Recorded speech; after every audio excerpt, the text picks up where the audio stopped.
So, if you guys figured it out already, I think I'm going to be talking about the Indian Chitrakatha industry. And Chitrakatha is not the story of Chitra the female, it's actually the story of our comic books. I saw some guys excited, so I was like, I might as well clear that before I start. So, I'm sure all of us read comics as kids, or grandparents or parents read them to us. We were all really inspired by comics. I, for one, I always wanted to read comics, and I wished that I was graded for learning them and remembering them, because I really appreciated keeping them in my bags more than my academic books. So before we get into the Indian comic book industry, it's important that we understand what's happening worldwide in terms of comic books. And I'm sure a lot of cultures around this world have engaged in some sort of comic art form throughout the centuries, but then we're just focusing on the organized comic book industry. To begin with, you obviously have the North American market, which is dominated by the United States. You have the European market, and of course the Japanese market. These are primarily the biggest markets in the world today for comics. So, the United States, I'm sure a lot of you guys know about these comics. That's a vintage cover of one of the first editions of the Superman comics that came in the year 1930s, 1938 to be precise. And they're extremely popular around the globe. I'm sure a lot of you guys watch these movies from Marvel, DC, and Valiant, and what have you. They're all very popular comics. Europe actually has a slightly complicated history for the comic books. I mean, if you include the United Kingdom in it. You have pockets of independent publishers in Belgium, France, and Italy, and that's a snapshot of one of the European or British comic mandarin, the Magician. And then, of course, Japan, the Japanese comic market. Some of you might recognize it. It's called manga, very popular. And Naruto there, already we have people saying Naruto, so it's pretty popular. It's a bright spot in the world of comics in terms of revenues and sales. Now, before we actually see what's happening with the comic books in India, it's important to understand the kind of categories these comics are categorized into. We've got the mainstream, we've got the alternative, we've got the graphic novels, and we have the political cartoons, which is kind of active in the newspapers. So,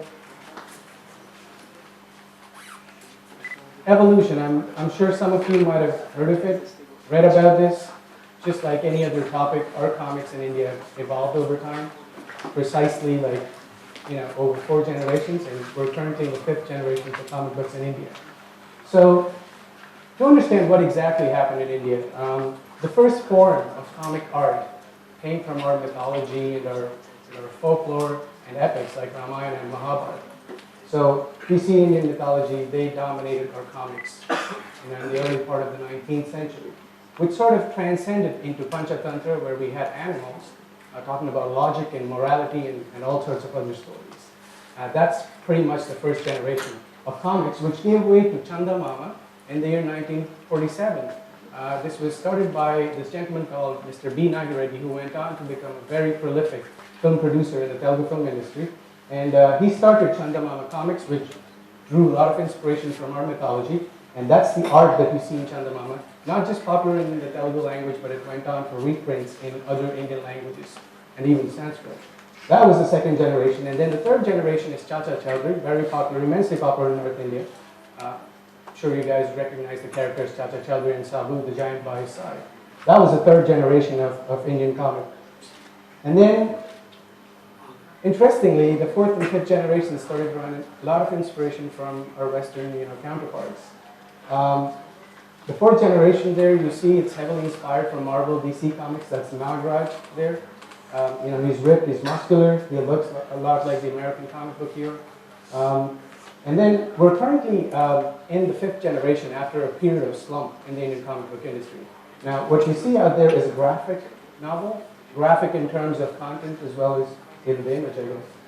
Yeah, so now, what has really happened is the evolution. I mean, look at the way our Lord Shiva, who was so cute, and you see what happened to him over the last 100 years? He started looking at the Bollywood superstars. So much so that it attracted the attention of the Wall Street Journal last year, where they wrote an article about the Indian comic book saying, the Hindu gods must have been working out. They seem to be on diet.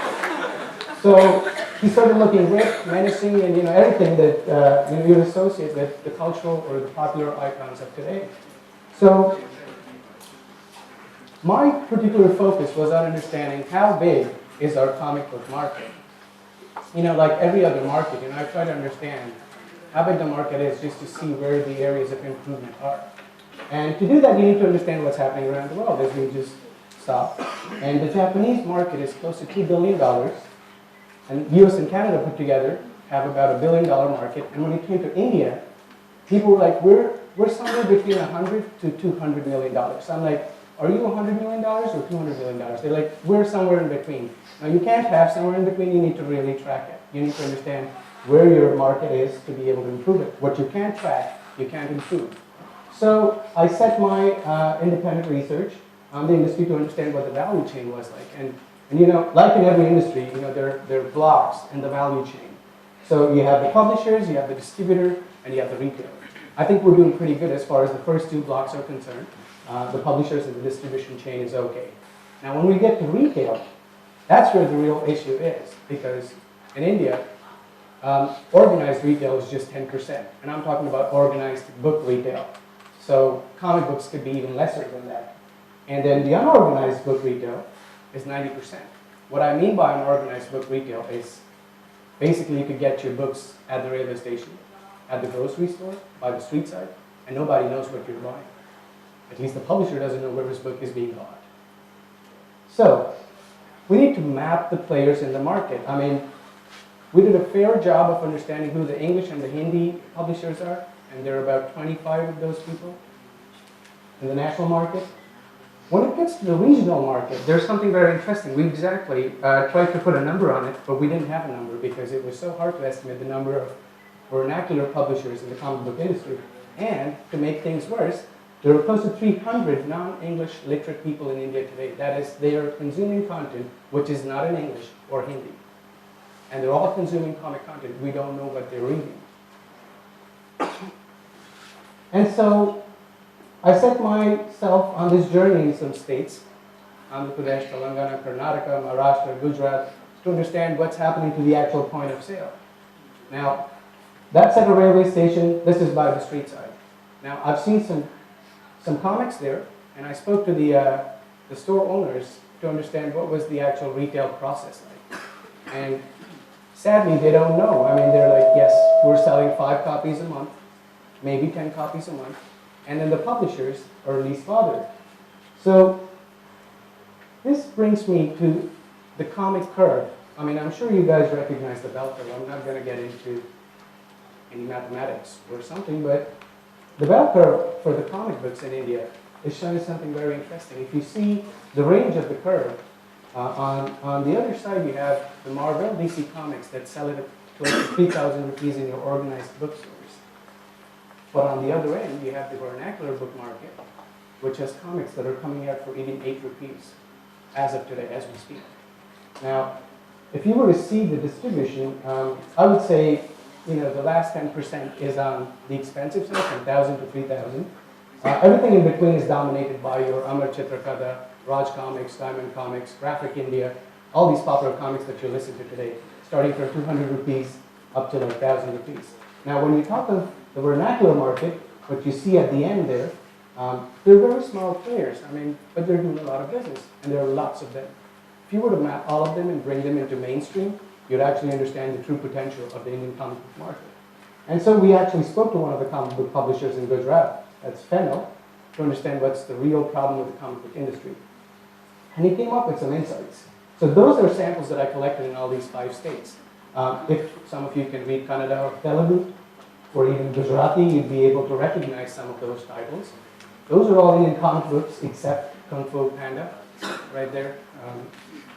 So there's Kuntur from Karnataka, Balamitra from Andhra Pradesh, there's Faulad from Gujarat. They're all selling for under 60 rupees. And 60 rupees is a very important number here, because the moment you hit 60 rupees, that's this comic on this side, there's something that appears on it. You guys notice the barcode? They have a barcode. Everything under 60 rupees does not have a barcode. So when you don't have a barcode, the shopkeeper is telling you that they're not interested in tracking what's happening to that book. And in reality, you should be actually tracking that work. So the big idea is to bring all of them together. So I decided to coin the phrase Mahayana. I mean, give it to the Indian comic book industry like manga or something. Some of you might think this is a cheeky combination of Mahabharata and Ramayana, but Mahayana actually in Sanskrit means the great vehicle, something that's ready to take off. But before you do that, I mean, you need to map all your publishers, which is a project that we're involved in. As I mentioned, we have close to 25 publishers that we've mapped. But what's even more important is mapping the retail chain. How do you do that? One of the questions even a speaker had earlier for me was, but Kiriti, I mean, India is so vast, I mean, there's so many of these unorganized players in the market. How would you track them? Well, the answer just came out yesterday in the Lok Sabha and also in Rajya Sabha. A bill has been passed to use the world's largest biometric database, Aadhaar card, for financial purposes. So you can always give the Aadhaar number and track the merchants if you wish to do so, provided we get the permission from the government. That's the only way you could actually track all the unorganized retail sector players in India and bring them under one roof. So, I've been talking to some comic book publishers and they've been complaining that people are not investing enough, they don't see the potential in our industry, we're not able to make break-even profits. But the issue is not with publishing. I think we have great artists, we have great ideas. I mean, our publishing is great. I mean, the artwork is amazing. We could match up to some of the best artworks in the world. But the real problem is coming up with innovative business models.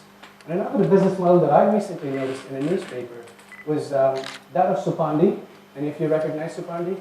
Yeah. So the Tata Group decided to collaborate with Amar Chitrakala, and they used Supandi to explain one of their products called mutual funds.